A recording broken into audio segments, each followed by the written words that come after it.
Anda mendengar pukul 12:59 waktu Indonesia Barat. Selanjutnya kami akan ajak Anda tentunya untuk menyimak warta berita Minang yang akan kami hadirkan tepat di pukul 13 waktu Indonesia Barat. Selamat mengikuti dan pastikan Anda selalu bersama kami di Pro 1 Radio Republik Indonesia.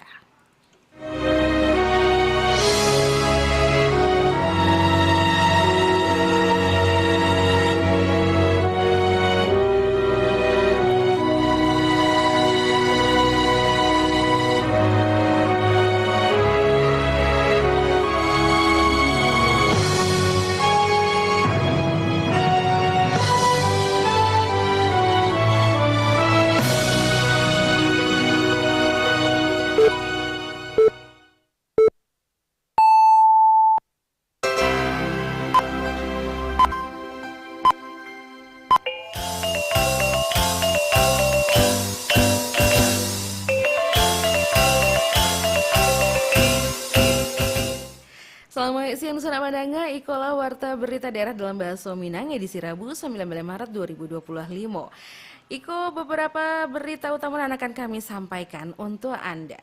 Pemerintah Kota Bukit Tinggi meminta Balai Pengelola Transportasi Darat BPTD kelas 2 Provinsi Sumatera Barat untuk segera melakukan penataan dan pengembalikan fungsi utama terminal tipe A Simpang Awa. Pemerintah Kabupaten Agam apresiasi atas tugas fungsi pengelolaan zakat oleh Badan Amil Zakat Nasional atau Basnas di daerah Ko. Nusantara Padanga, Buletin Berita Minangko selengkapnya dibacakan De Irvi Anissa. Informasi pertama, pemerintah Kota Bukit Tinggi meminta Balai Pengelola Transportasi Darat BPTD kelas 2 Provinsi Sumatera Barat untuk segera melakukan penataan dan mengembalikan fungsi utama terminal tipe A Simpang Awa. Selengkapnya laporan mendalam Basamo Yudi Prama Agustino. Wali Kota Bukit Tinggi Ramlan Nurmatias mendesak Balai Pengelola Transportasi Darat BPTD kelas 2 Provinsi Sumatera Barat untuk segera melakukan penataan dan mengembalikan fungsi utama terminal tipe A Simpang Awa dan menurutnya semakin semrawut dan keluar dari fungsi utama terminal itu sendiri. Ramlan Nurmatias meminta pemerintah pusat melalui BPTD kelas 2 Sumatera Barat untuk segera melakukan penertiban dan pembenahan guna mengembalikan fungsi utama terminal sebagai tempat naik turun penumpang. Saat terminal mengalami penyempitan akibat peralihan fungsi, di mana aktivitas perdagangan berlangsung di area dan indak sesuai peruntukannya, termasuk penggunaan jalan sebagai lokasi berdagang. Ramlan Nurmatias mengingatkan Balai Pengelola Transportasi Darat Sumbar agar segera ambil langkah konkret untuk memastikan terminal berfungsi sebagaimana mestinya. Pemerintah memiliki tanggung jawab dan fungsi pengaturan, termasuk mengatur kawasan terminal ko, untuk itu diminta segera dibenahi agar terminal tersebut kembali fungsinya sebagaimana terminal yang aman, nyaman, dan tertib.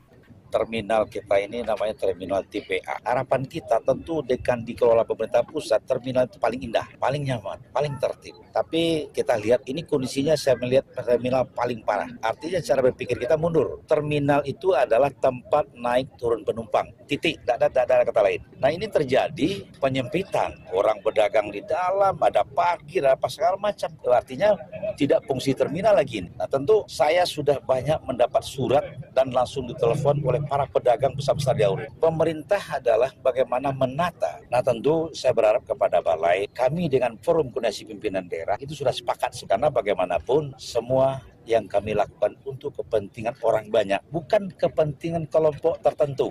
Ramlan Nurmatias menegaskan, ke depan tidak akan ada lagi terminal bayangan dan mengganggu ketertiban lalu lintas, untuk itu pantiang penegakan aturan dan tidak akan mentoleransi pelanggaran dan dapat menghambat upaya menciptakan ketertiban di Kota Bukit Tinggi. Yudi Prama Agustino melaporkan.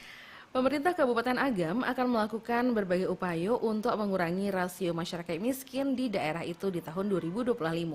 Bupati Agam Beni Warlis mengungkapkan akan melakukan berbagai upaya untuk mengurangi rasio masyarakat miskin di Agam khususnya tahun Niko. Beni Warlis mengatakan masyarakat miskin itu sebagian gadang dari petani, sehingga upaya yang dilakukan juga meningkatkan produksi pertanian. Beni Warlis menambahkan langkah yang dilakukan itu untuk mengurangi rasio masyarakat miskin 2025. Nusantara Padanga, pemerintah Kabupaten Agam apresiasi atas tugas fungsi pengelolaan zakat oleh Badan Amil Zakat Nasional Basnas daerah Ko. Berikut laporan Ahmad Ihsan. Pemerintah Kabupaten Agam mendukung Badan Amil Zakat Nasional atau Basnas untuk mengumpulkan zakat dari para muzaki. Bupati Agam Beni Warlis kepada wartawan Senin petang mengatakan pemerintah daerah memberikan apresiasi atas dedikasi program Basnas Kabupaten Agam untuk menjawab kebutuhan keuangan para mustahik. Pihaknya ingin pendistribusian zakat ko indah monoton sehingga mampu memberikan produktivitas bagi para mustahik serta bantuan modal juga perlengkapan berusaha. Ketika mustahik memiliki usaha jemaat pencarian, maka di masa mendatang kata lape dari statusnya sebagai penerima zakat hingga menjadi muzaki. Diketahui Badan Amil Zakat Nasional Basnas Kabupaten Agam dan diketahui di Isman Imran melakukan pendistribusian zakat terhadap 5 program, yakni Agam Peduli, Agam Sehat, Agam Cerdas, Agam Makmur, juga Agam Takwa di Mes Rumah Dinas Bupati Agam di belakang Balok Kota Bukit Tinggi. Jadi betul-betul semua aspek itu terlingkupi yang membutuhkan zakat. Nah, dan inilah salah satu memang contoh ya, bahwa zakat itu tidak monoton. Bisa juga untuk produk itu seperti mesin jahit tadi kan. Nah, ini kan produktif nih. Jadi sehingga nanti para penerima nanti kalau dia sudah berusaha, dia akan bisa nanti untuk mengeluarkan zakat lagi kan. Bupati Agam Beni Waris menyebutkan pemerintah daerah mendorong agar Basnas Kabupaten Agam mempalawai jangkauan dalam pengumpulan zakat sehingga tidak berasal dari aparatur penegara atau ASN, tetapi mengoptimalkan permuzaki dari pengusaha, pedagang di perusahaan. Nah, jadi ada edukasinya. Nah, itu saja Pak. Mudah-mudahan Basnas Agam lebih baik lagi ke depan dan bisa melakukan ekstensifikasi namanya, memperluas lagi kan, bukan hanya dari ASN, tapi juga dari pengusaha-pengusaha, dari para pedagang-pedagang masuk ke Basnas. Itu harapan kita, sehingga nilai yang lebih banyak dan penerima manfaat juga lebih banyak nanti. Badan Amil Zakat Nasional Basnas Kabupaten Agam mendistribusikan bantuan santunan Lebaran Idul Fitri untuk tenaga harian lepas THL Organisasi Perangkat Daerah atau OPD, juga guru honorer serta masyarakat dan direncanakan untuk 5.077 orang penerima dengan total anggaran senilai Rp1.353.192 pada Senin petang didistribusikan zakat untuk 5 program terhadap 66 orang mustahik dan ada di Agam bagian barat dan terdiri dari Agam Peduli dengan 1 mustahik senilai Rp7.900.000, Agam Sehat untuk 13 mustahik dengan nilai Rp12.400.000, Agam Cerdas untuk 18 mustahik dengan nilai Rp26.700.000, Agam Makmur untuk 23 mustahik senilai Rp52 juta, Agam Takwa untuk 10 mustahik dengan nilai Rp17.500.000. Selanjutnya untuk calon mustahik di 10 kecamatan dan ada di bagian timur Agam juga didistribusikan Agam Peduli untuk 3 mustahik dengan nilai Rp10.900.000, Agam Sehat untuk 4 mustahik dengan nilai Rp8 juta, Agam Cerdas untuk 32 mustahik dengan nilai Rp48 juta, Agam Makmur untuk 1 mustahik dengan nilai Rp59.600.000, Agam Takwa untuk 25 mustahik dengan nilai Rp18 juta. Ahmad Iksan melaporkan. Pemerintah Kabupaten Pasaman Barat Allah menetapkan besaran zakat dan dandu puasa atau fidyah untuk Ramadan 1446 Hijriah di daerah itu. Wakil Bupati Pasaman Barat Risnawanto mengatakan penetapan besaran zakat fitrah dan fidyah itu dilakukan berdasarkan hasil musyawarah antara Kantor Kementerian Agama, Dinas Koperindak dan UKM bagian Kesra, MUI, Basnas dan Ormas Islam. Bagian mengeluarkan zakat fitrah dalam bentuk makanan pokok atau bareh dengan kadarnya 1 sak atau minimal 10 kaleng susu isi 397 gram atau 3,5 liter atau 2,7 kilogram untuk satu jiwa. Selain itu, bagian mengeluarkan zakat dalam bentuk hargo atau uang Bapak Doman Pado Harago bareh yang dikonsumsi sehari-hari. Risnawanto Barok halko menjadi pedoman bagi masyarakat dalam membayar zakat dan fidyah untuk saat ko. Nusana Padanga, untuk menekan gejolak harga kebutuhan bahan pokok jelang Lebaran, Dinas Pertanian dan Perdagangan DPP Kota Bukit Tinggi gencarkan gerakan pangan murah atau GPM spesial Ramadan di halaman LPP RRI Bukit Tinggi selama 2 hari. Berikut laporan Alwan Ahmad Fauzan. Dinas Pertanian Jopangan DPP Kota Bukit Tinggi berkolaborasi dengan LPP RRI Bukit Tinggi menggelar gerakan Pasar Murah GPM Spesial Ramadan di halaman RRI Bukit Tinggi selama 2 hari, yakni 18 hingga 9 Maret 2025. Kepala Dinas Pertanian Jopangan DPP Kota Bukit Tinggi Henry Kapado RRI mengatakan, kegiatan gerakan Pasar Murah Spesial Ramadan dapat menjadi upaya pengendalian harga kebutuhan pokok dan biasanya bergejolak ketika menghadapi momen Lebaran, di mana menurut Henry, kegiatan gerakan Pasar Murah Spesial Ramadan ditujukan untuk masyarakat umum guna memenuhi kebutuhan bahan pokok dengan fasilitas non representatif, pemenuhan harga bahan pokok dan terjangkau. Memang ya kita dalam rangka penyelenggaraan kegiatan GPM atau gerakan pangan murah ini kita kita mesti berkolaborasi ya dengan instansi vertikal, dengan stakeholder lainnya, dan termasuk dengan para pedagang juga ya.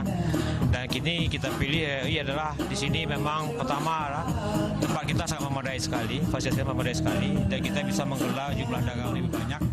Yang kedua adalah penduduk yang akan kemungkinan belanja sini juga banyak juga nanti. Akhirnya tersentuhlah aspek pelayanan kepada masyarakat kita untuk menyediakan pangan yang murah bagi masyarakat untuk menghadapi Lebaran ini yang diperkirakan harga akan naik karena terbatasnya stok. Di lokasi yang sama, Koordinator Acara Gerakan Pangan Murah LPP RRI Bukit Tinggi Rismaniar mengungkapkan, terdapat sejumlah kebutuhan bahan pokok nan dijual dalam agenda Gerakan Pasar Murah Spesial Ramadan di RRI Bukit Tinggi, seperti daging kerbau beku Rp100.000 per kilogram, cabai merah Rp27.000 per kilogram, bawang merah Rp35.000 per kilogram, bawang putih Rp40.000 per kilogram, minyak goreng sari murni 2 liter Rp38.000, minyak kita 1 liter Rp15.500, tomat Rp7.000 per kilogram, wortel Rp10.000 per kilogram, bare kuswi 10 kilo Rp175.000, hingga beras pandan wangi 10 kg sagadang Rp165.000, jo bare sokan 10 kg Rp160.000. Seperti yang dilihat sekarang ini ya, banyak sekali. Nah ini semuanya itu untuk kebutuhan masyarakat menghadapi Lebaran tahun ini.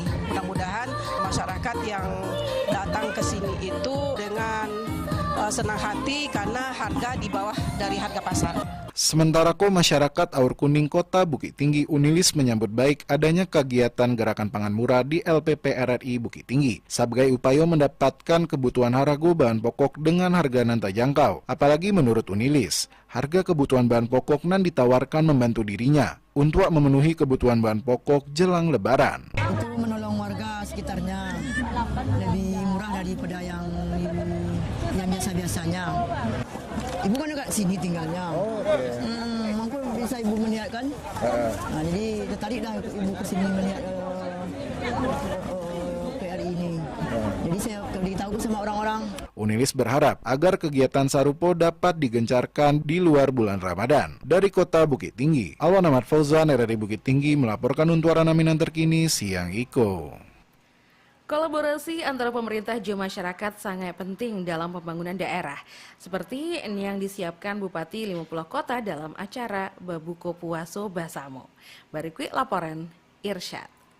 Dalam upaya membangun daerah nan lebih baik, kolaborasi antara pemerintah daerah dan masyarakat menjadi kunci. Hal itu disampaikan oleh Bupati 50 Kota Safni dalam acara Babuko Puaso Jofor Kopimda bersama masyarakat. Safni menekankan bahwa dukungan dari seluruh lapisan masyarakat sangat penting dalam proses pembangunan. Safni menyatakan bahwa doa dan dukungan masyarakat memiliki peran bagi dirinya bersama Wakil Bupati 50 Kota Ahlul Badri Toresha.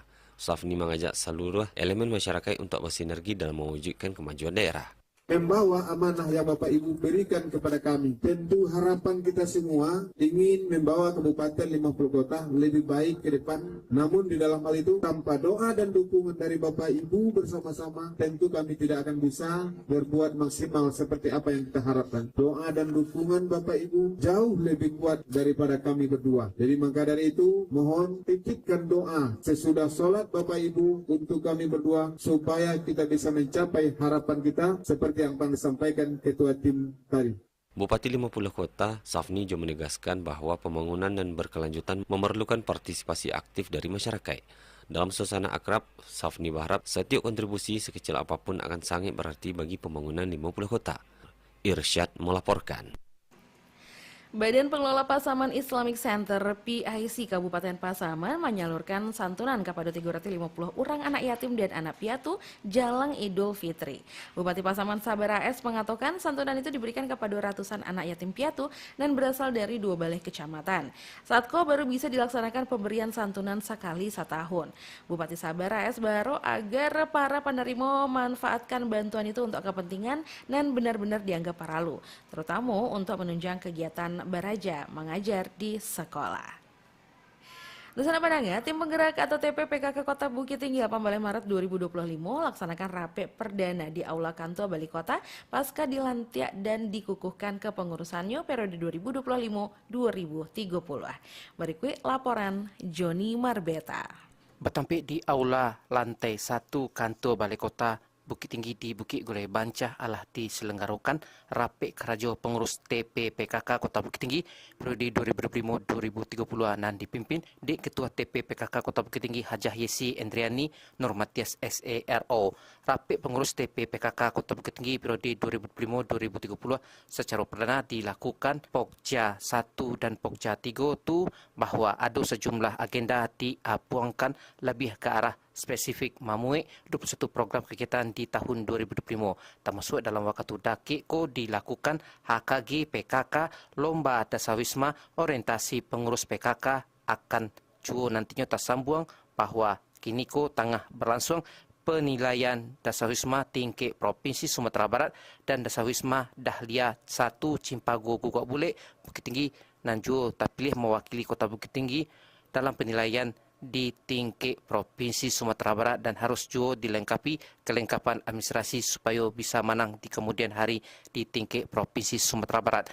Menurut Ketua TPPKK Kota Bukit Tinggi Yesi Andriani Nurmatias sampaikan bahwa di samping menggerakkan ekonomi keluarga juga pola asuh anak di era digital kini ko sejalan jo program Bukit Tinggi Gemilang. Kita adalah pertemuan pertama di PKK Kota Bukit Tinggi dengan pengurus baru periode 2025-2030. Pertemuan pertama ini tentu kita perlu mendudukkan kira-kira apa program prioritas yang akan kita laksanakan. Kebetulan setiap bulan Maret, 4 Maret kita mengadakan HKG PKK yaitu Hari Kesatuan Gerak PKK sama dengan ulang tahun PKK. Dan itu perlu biasanya kita lakukan dengan bergabung dengan BGRM, itu dengan manunggal dan ada tumpengnya gitu ya, ada pembagian prestasi, tapi karena bulan puasa dengan harus mengirit biaya juga, maka kita sepakat tadi melakukan HKG PKK ini dengan bazar. Pada saat ini masyarakat kita butuh bahan-bahan pokok, program pola asuh anak dan remaja di era digital. Jadi itu tidak lain tidak bukan bagaimana kita harus mewujudkan Bukit Tinggi Gemilang ke depannya agar anak-anak kita bisa kita antisipasi dalam penyebaran narkoba, dalam lingkungan kelompok-kelompok LGBT, lesbian, dan masalah-masalah lain yang memang akan menghambat pertumbuhan dan tumbuh kembang anak kita menuju Indonesia emas dan bonus demografi. Kasus yang bayi yang dibuang juga menjadi ya, ini kita mendapatkan kabar informasi ada bayi yang masih ada tali pusatnya dibuang di Panorama Baru. Mudah-mudahan bayi tersebut mendapatkan orang tua yang baik yang bisa merawat mereka, insya Allah bisa menjadi anak-anak yang berguna nantinya. Secara ekstensinya pengurus TPPKK Kota Bukit Tinggi tadi baik pada masing-masing Pokja bekerja dengan hati nurani dan keikhlasan dan harus segera melaksanakan program kegiatan pasca dilantik mengingat integritas waktu nan makin sampai dan waktu terlebih lagi kondisi keuangan kini ko terjadi efisiensi di pemerintah. Namun walaupun begitu TPPKK Kota Bukit Tinggi berupaya lakukan kegiatan meringanan beban ekonomi masyarakat dan ado di Ramadan 1446 Hijriah atau 2025 masih dengan menyelenggarakan bazar murah kebutuhan pokok direncanaan pada 22 Maret 2025 di bawah Harago Pasar dijual pastinya. Juga TPPKK Kota Bukit Tinggi pastinya akan melakukan program yang positif dan indak memberikan pemerintah pastinya. Joni Marbeta mengamban untuk berita Rakyat Minang pada siang hari ko. Di sana pandangan sekian berita daerah Bebaso Minang untuk siang hari ko, Rabu 19 Maret 2025. Berita daerah selanjutnya dapat didengarkan besok pagi pukul 6 waktu Indonesia Barat. Terima kasih dan salamai siang.